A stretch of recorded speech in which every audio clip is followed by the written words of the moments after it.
MP के बाद अब इस राज्य में कांग्रेस की मुसीबत बढ़ाएगी सपा। अखिलेश यादव ने बता दिया अपना प्लान। एमपी में जितना होगा कांग्रेस को नुकसान, सपा की ताकत उतनी ही बढ़ जाएगी। नतीजे दूसरे राज्यों में भी भुगतने होंगे। देखिए अब किस राज्य के लिए अखिलेश ने कसली कमर। आने वाला वक्त बदल देगा तकदीर और सियासी कसर। मध्य प्रदेश विधानसभा चुनावों में सीटें नहीं मिलने से नाराज समाजवादी पार्टी अब एक और राज्य में कांग्रेस को चुनौती देने की तैयारी में है। चुनौती भी ऐसी कि खुद राहुल गांधी से लेकर कांग्रेस अध्यक्ष मल्लिकार्जुन खड़गे भी टेंशन में आ जाएंगे। अखिलेश जिस तरह से रोजाना मध्य प्रदेश में रैलियां कर रहे हैं और जमीन पर उतरकर जनता के बीच जा रहे हैं, उसे देखकर पहले से ही कांग्रेस के साथ साथ भाजपा की टेंशन टाइट है। ऐसे में अब नया सियासी प्लान सामने आने से कांग्रेस और भाजपा दोनों के लिए नई समस्याएं खड़ी होती हुई नजर आ रही हैं।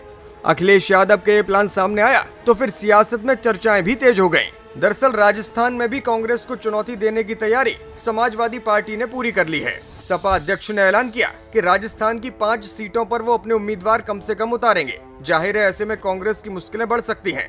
पहले से ही सपा ने मध्य प्रदेश में 74 सीटों पर अपने प्रत्याशी उतार रखे हैं। जानकारी की माने तो समाजवादी पार्टी राजस्थान विधानसभा चुनाव में 5 सीटों पर कांग्रेस को सीधी चुनौती दे सकती है। सपा यहां अलवर जिले की राजगढ़ लक्ष्मण नगर, थानागाजी, धौलपुर, भरतपुर की नदवई और नगर सीट पर अपने प्रत्याशी लड़ा सकती है। सपा को उम्मीद है कि यहां पर पार्टी के प्रत्याशी अच्छा प्रदर्शन कर सकते हैं। सपा ने साल 2018 में हुए विधानसभा चुनावों में भी राजस्थान में 5 सीटों पर प्रत्याशी उतारे थे, लेकिन इन चुनावों में भले ही पार्टी को सफलता नहीं मिली, लेकिन वोट प्रतिशत के लिहाज से रिजल्ट अच्छा था।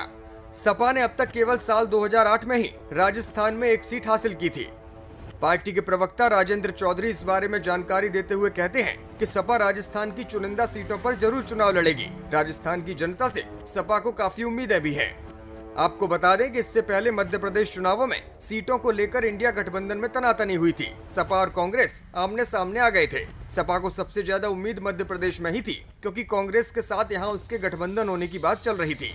जैसे ही कांग्रेस के साथ तालमेल टूटा तो फिर अखिलेश यादव ने यहां अपनी बड़ी चाल चल दी। सपा ने 74 सीटों पर अपने प्रत्याशी उतार दिए।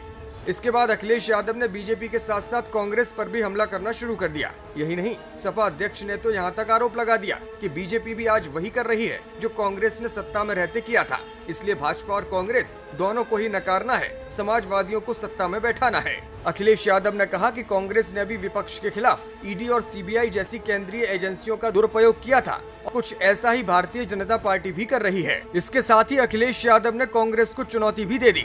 मध्य प्रदेश की कटनी में आयोजित जनसभा को संबोधित करते हुए अखिलेश यादव ने कहा, मध्य प्रदेश में सपा के बिना सरकार बनाकर अगर कांग्रेस दिखा देती है तो वो उसको मान जाएंगे। मध्य प्रदेश की दमोह विधानसभा सीट में सपा के प्रत्याशी द्रगपाल सिंह लोधी के समर्थन में आई भीड़ को देखकर अखिलेश यादव यहां गदगद हो गए।